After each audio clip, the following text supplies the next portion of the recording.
Do you believe everything you see on TV? In an era of, if it isn't on film, it didn't happen, and people peddling images of themselves run through filters and retouch to create the exact version of themselves they want us to see, is it so hard to imagine that an important world event might just have been a Hollywood creation?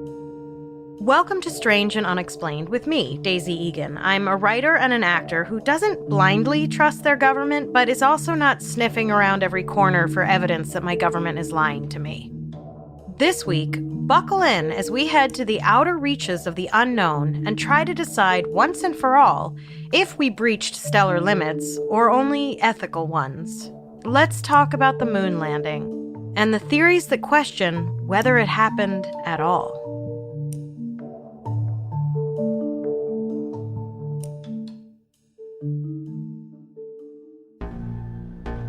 In the 1950s and 60s, the United States and the USSR, most known from the Beatles' lesser hit Back in the USSR, that's a joke, were locked in a Cold War that started mere seconds after World War II ended.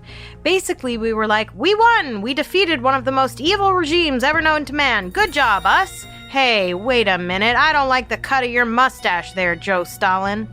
And Russia was like, get a haircut, you damned hippie! And a war of words and ideals and economics was waged between East and West, and everyone was terrified of everyone else, and all the world leaders had their fingers on the nuclear bomb triggers, and it was pretty awful, despite there never being a single shot officially fired. Here in the US, the company line was that we were scared of the spread of communism because capitalism is our unofficial state religion. And then, in 1957, Russia launched Sputnik, the first artificial satellite to orbit the Earth, and the implications were that A, now they could spy on us from the sky and there was nowhere to hide, and B, first a satellite, next an orbiting rocket launcher. Plus, if Russia got to the moon, of course it could set up a whole moon base, and that could potentially be the end of the free world as we patriots know it. It's important to remember that this was an incredible moment in global and interstellar history. Now, there are seemingly countless satellites littering our skies, but before Sputnik, there were none. That kind of thing was the stuff of science fiction. Sputnik changed the course of history. So, it was with all that on his mind that on September 12, 1962, President John F. Kennedy gave a speech on the campus of Rice University in Houston, Texas, promising to make a mission to the moon and the American dominance of space a top priority of his presidency. Kennedy announced the U.S. would put a man on the moon before the end of the decade. Not to colonize space, of course, but just to make sure shit didn't get out of hand up there.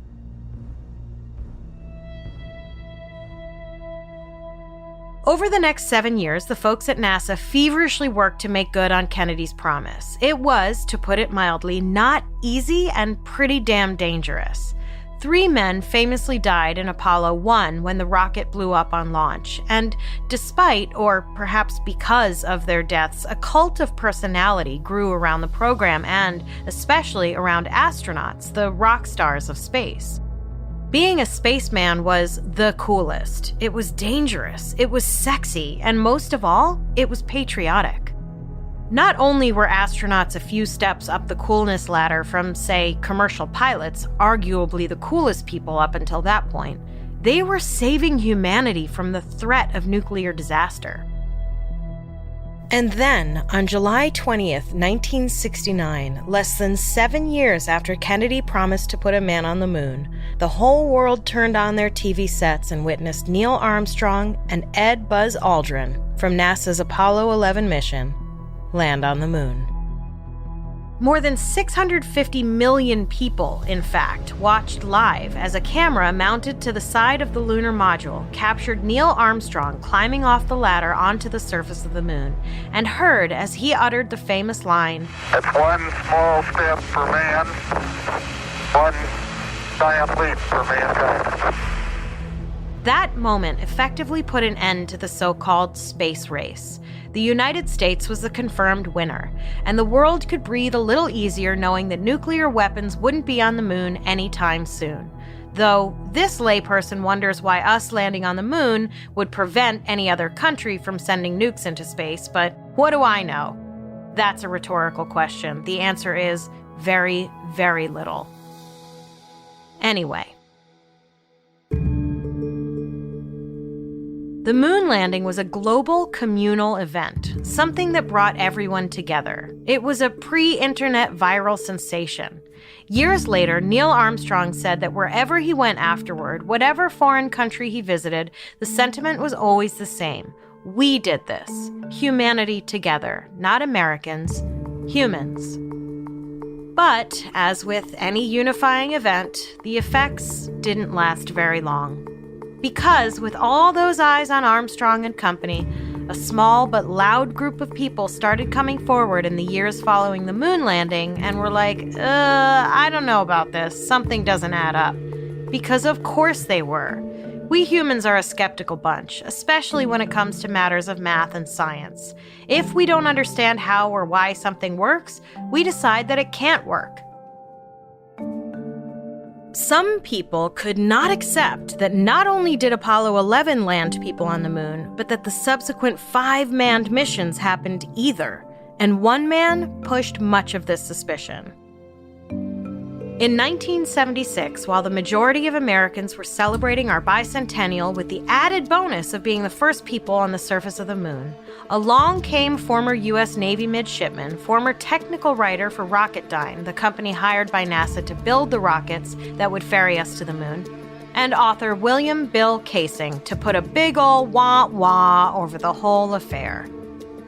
Kaysing self-published a book called We Never Went to the Moon, America's $30 billion Swindle, which, as its incredibly straightforward title suggested, laid out the case that the televised moon landing was a giant hoax, as were all 5 of the missions after 11.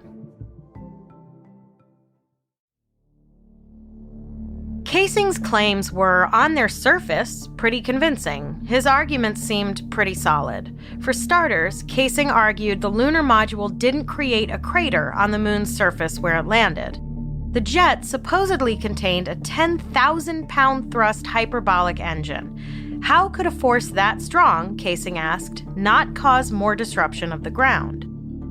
Then there was the telltale lack of stars in the photos and footage from the moon. With no atmosphere to obscure them, why wouldn't they be visible? And, speaking of photos, the lighting and shadows, Kaysing said, were all wrong. Everyone knows that a natural light source, like, say, the sun, casts shadows and can't possibly light surfaces blocked from it, like the backs of people.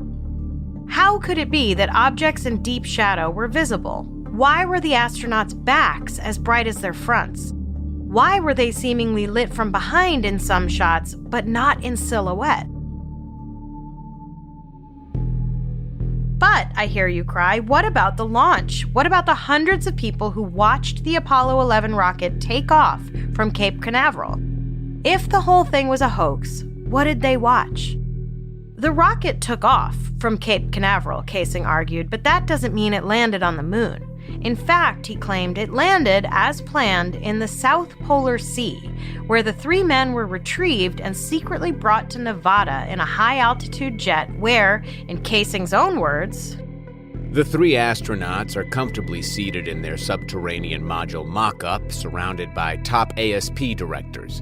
Within this fantastic and well-equipped building is ever-conceivable luxury, including a few of the shapeliest showgirls from Las Vegas, cleared for secret, of course.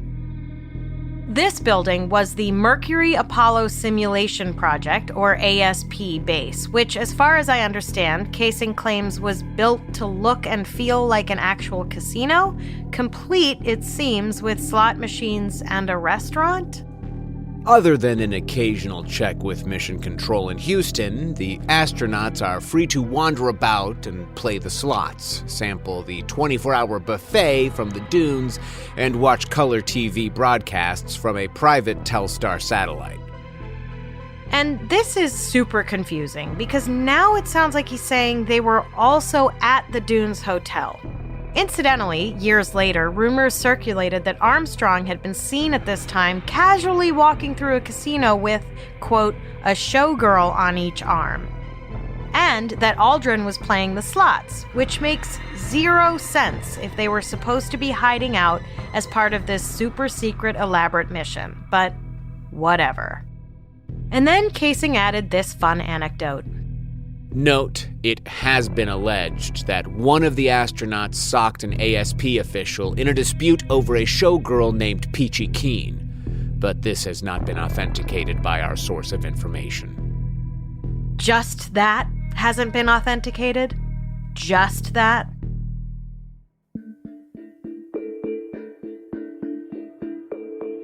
And then, when the moment came for the Apollo 11 lunar module to land on the moon, the three men sauntered over to a set that had been designed and built to look like the moon's surface inside the ASP base, and, with a 7-second delay, they aired the simulation of the moon landing on television worldwide. And while the majority of Americans bought the act hook, line, and sinker, Kaysing claimed that as many as 100 million Americans had their doubts.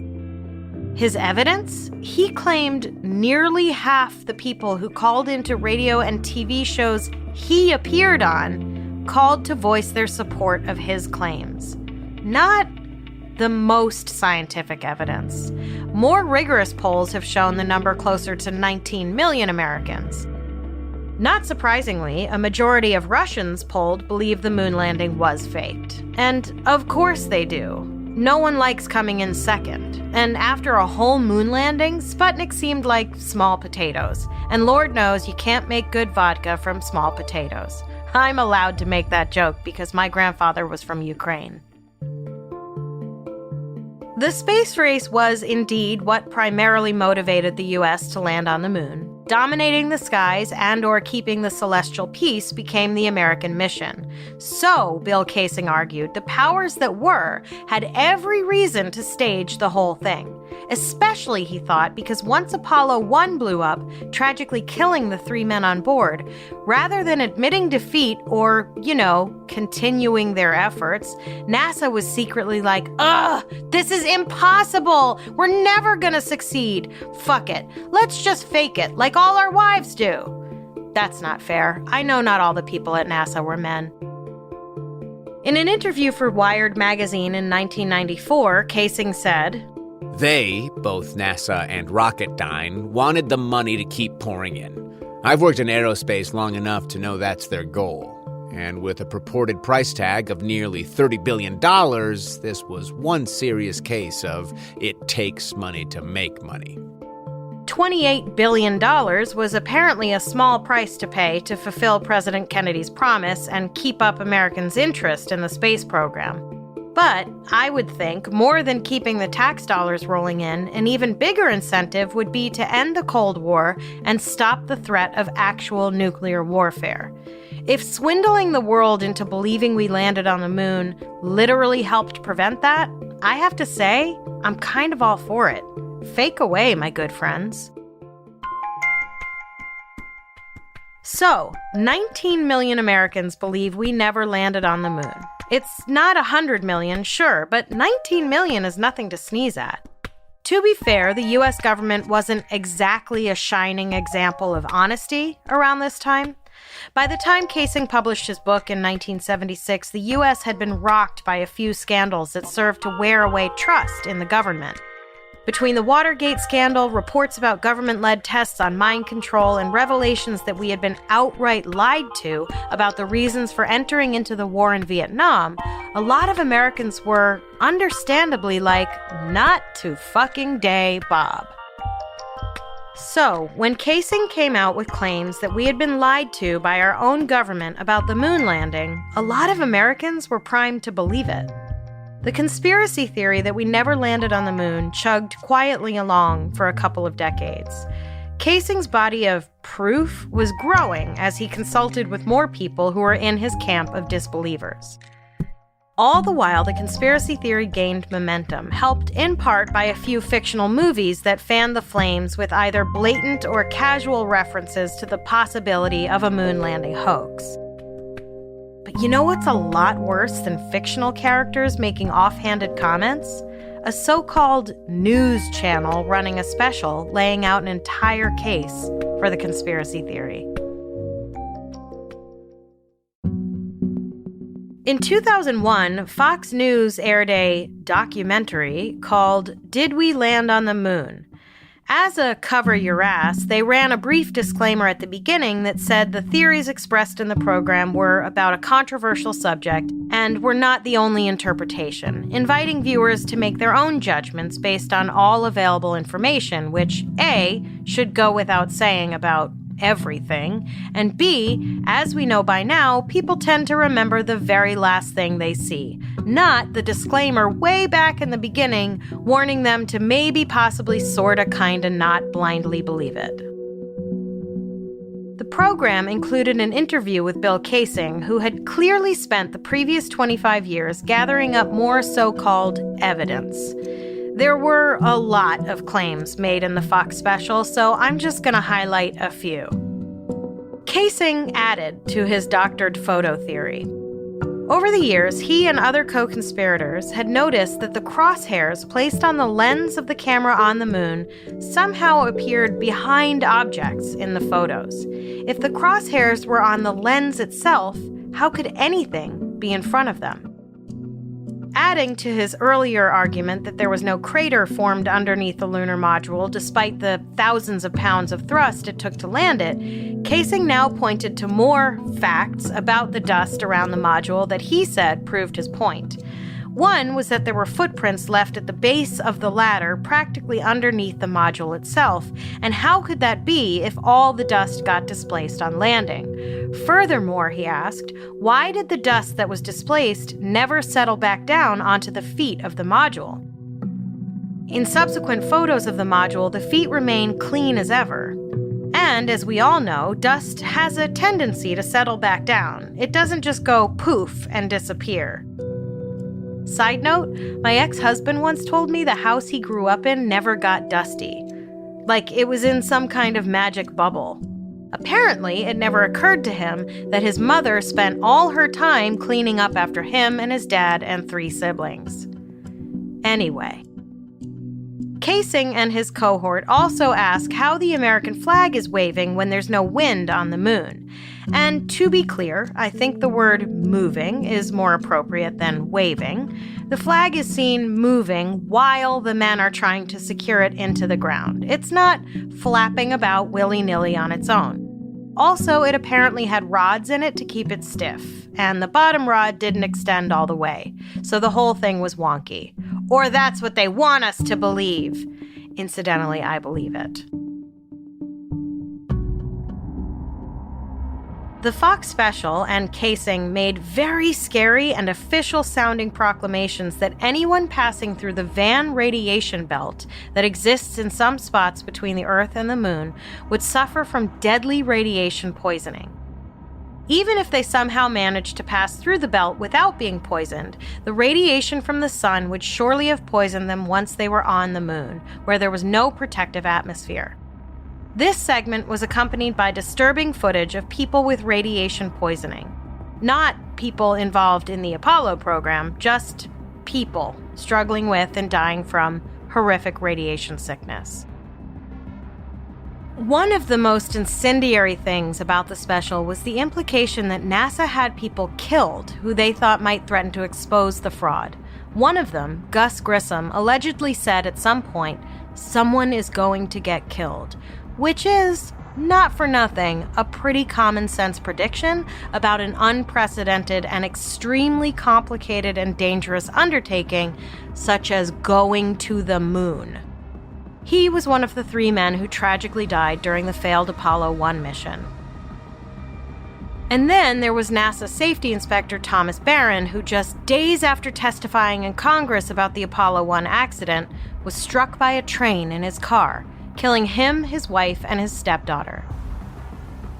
Of course, anyone who's ever seen a single episode of The Sopranos knows you're supposed to kill someone before they testify. Waiting until after kind of defeats the purpose, no? There's also footage of Neil Armstrong testing a module similar to the one they would end up using on the mission. The module crashed into a spectacular fireball mere seconds after Armstrong ejected. Kaysing points to this accident and asks how it could be possible that they improved the module enough so that this didn't happen on the moon. And I'm sorry, but the answer to that is they learned from their mistakes and built better machines, which is exactly why they performed the test.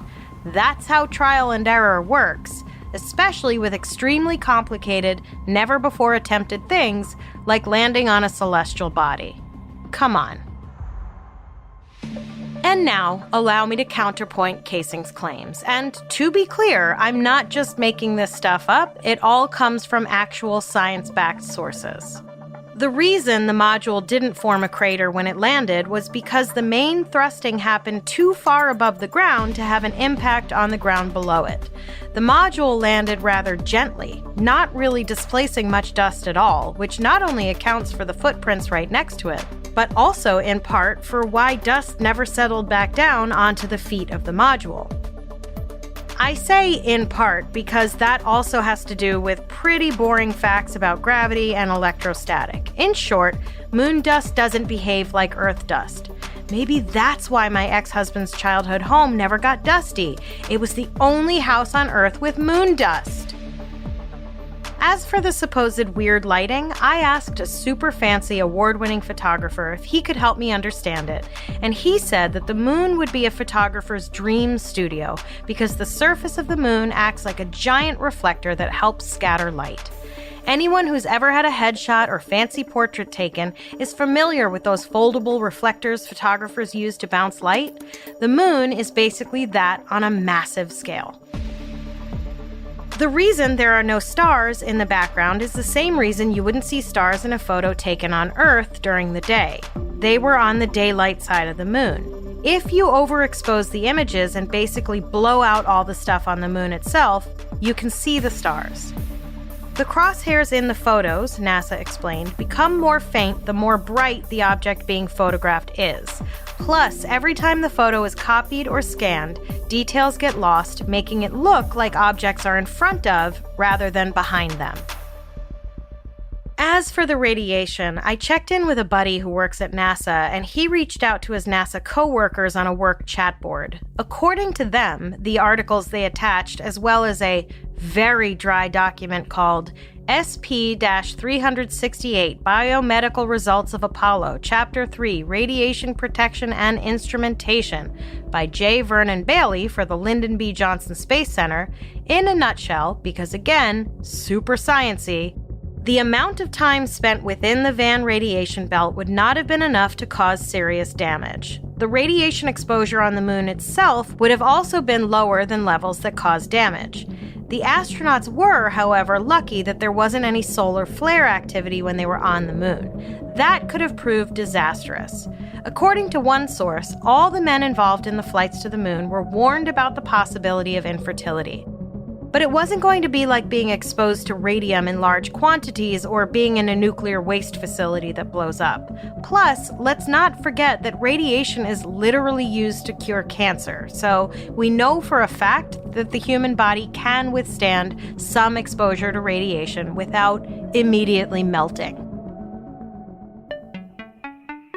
Now, I have saved Casing's weirdest claim for last. That the man hired to pull off the great TV show that was the faked moon landing was none other than Stanley Kubrick of 2001: A Space Odyssey fame. Think about it. It makes perfect sense, according to Casing anyway. First off, filming on 2001 started at the same time that details on the Apollo 11 project were being finalized. The movie took 2.5 years to make and started out with a $6 million budget, which ballooned to over $10 million. Side note, movies go over budget nearly 100% of the time. That's not any indication of nefarious government activity, it's just poor budget planning. Also, it's easier to get $6 million up front and then be like, oops, looks like I need more once you're already knee-deep into production. Casing alleged that Kubrick consulted nearly 70 different authorities to ensure the film would be technically accurate, which, he says, if the Apollo space project had done that on its own without the cover of a Hollywood film, would have raised suspicions. And lastly, 2001 came out in 1968, the idea being that it primed people for the moon landing footage to come in the following year. With all the special effects shots of people in space, a simple walk on the moon would look like nothing. In short, Kubrick made 2001 in order to pull the wool over the world's eyes when it came to his true masterpiece, 1969, The Moon Landing. Incidentally, I hate 2001: A Space Odyssey. Frankly, I think it's one giant snooze fest. But why would Kubrick have done this? Well, according to journalist Rich Cohen of the Paris Review, it was either a deep, abiding love of country, a good old-fashioned desire for lots of cash, or to protect his younger brother, who the government threatened to expose as a communist if Kubrick didn't play nice. So, many reasons. And why did Kubrick never come forward and confess? Well, according to filmmaker Jay Weidner, Kubrick did make a giant, if veiled, confession in another one of his movies I absolutely cannot stand, the 1980 hit The Shining, based on the novel by Stephen King, who also, incidentally, hated the movie. Weidner's theory is, if you ask me, a perfect example of confirmation bias. If you want to find hidden messages, they're everywhere. Literally anything can be a hidden message. Weidner's examples are many, and I don't have time to go over all of them, but basically, the hotel is a metaphor for the mid-century United States, a once beautiful but now crumbling vestige of the past. We first see it shrouded in winter, like a Cold War, if you will.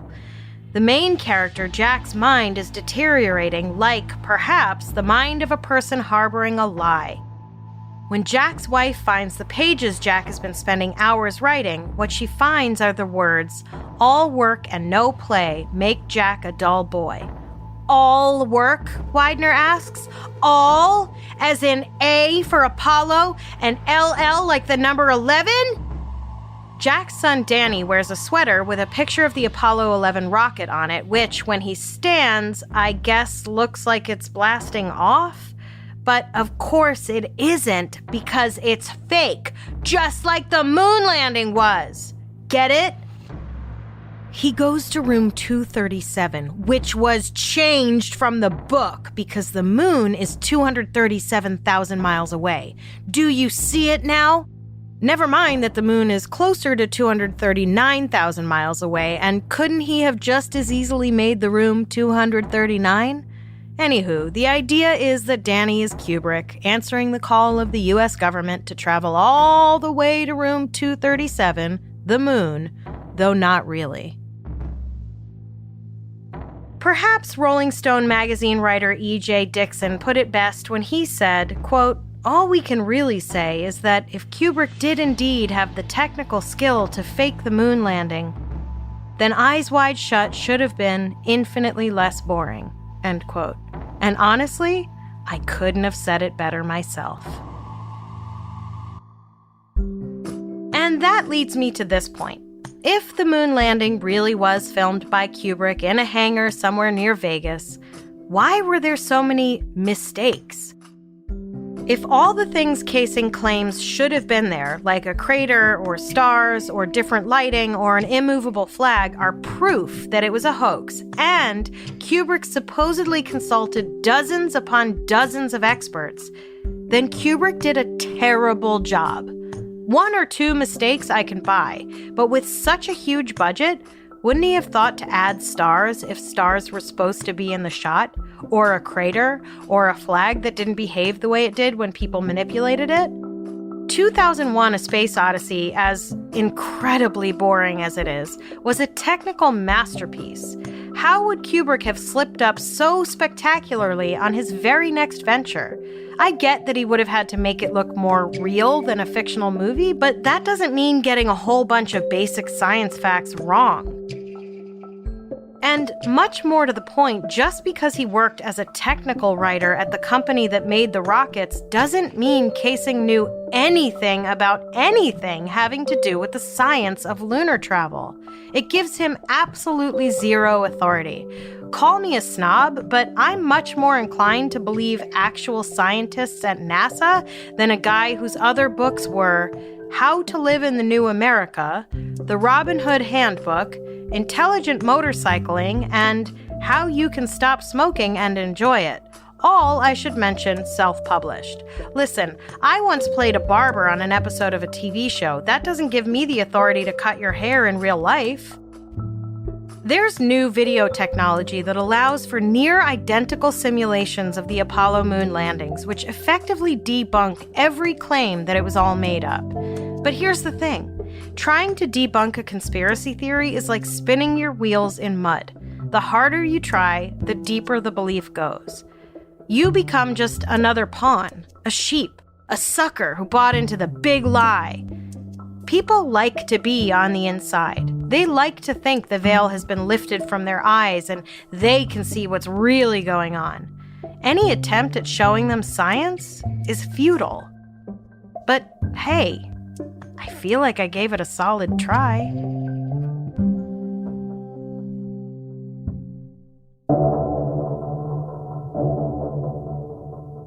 Next time on Strange and Unexplained, how did an ancient cautionary tale become a tool for genocide? Whip out your compasses and tinfoil hats. We're going to the lost city of Atlantis. We have a lot of fascinating and bizarre stories to share with you this season, but we want to hear your episode suggestions as well. If you have an idea for something we should cover, whether it's a well-known case or something that happened in your town that the world hasn't heard about yet, go to our website, strangeandunexplainedpod.com, and fill out the contact form. Strange and Unexplained is a production of the Obsessed Network and is produced by Becca DiGregorio and Natalie Grillo.